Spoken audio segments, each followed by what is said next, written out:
আজকে আমার লোকে কিতা কিতা দেখবা আপনারা। ব্যাট হাতে লামি গেলাম আমি।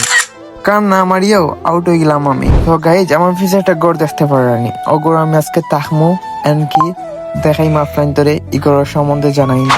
ঢুকি গেলাম বাংলার রাজপ্রাসাদ, আর ঢুকিয়াও যে অবস্থা, এত আরামের জায়গা দেখি আর নিজেকে আর সামলাইতে পারছি না, তাই পড়ে গেলাম মাটি। এখানে আইলাম খেনে বা কিতার লাগে এলাম কই আপনাইন তোরে আজকে জহরের নামাজ পড়িয়া, তাই হইলাম না একটু চক্কর দিয়াই। চক্কর দিতেও গড়টা পড়ছে আমার সামনে, আমি খুঁজলাম না দেখি এই গড়টা সত্যি বলতে অনেক একটা আরামের জায়গা, এনকি বাতাস আছে অনেকটা ভালো লাগে, কারণ সাইডে দিয়ে একটা ফুসকুনি, যার কারণে ফুসকুনি থেকে ঠান্ডা ঠান্ডা বাতাস ঢুকিয়ে অনেকটাও ভালো লাগে। এনকি আপনারা দেখতে পারা গড় ইতিমধ্যে ছোট ভাই একে ডাক দিল, হইলো আও ভাই ক্রিকেট খেলো। আমি না করার পরে তারপরে জোর করে তুললো। সো গাইজ মেন বাটিলাম, বাটার পরে কইলাম না আমরা ফিল্ডিং পাইছি, তোরা ফিল্ডিং করিলে। আর ইনিরে দেখতে পারা ক্যাপ্টেন তাইন ক্যাপ্টেন না সরি আম্পায়ার 6 বছর হইব ক্রিকেট খেলাইলাম না, যার কারণে সপ্তাহ ভুলে গেছি। আর ব্যাটসম্যানও রেডি হয়ে গেছেন, এবার বলারও রেডি হয়ে গেছেন।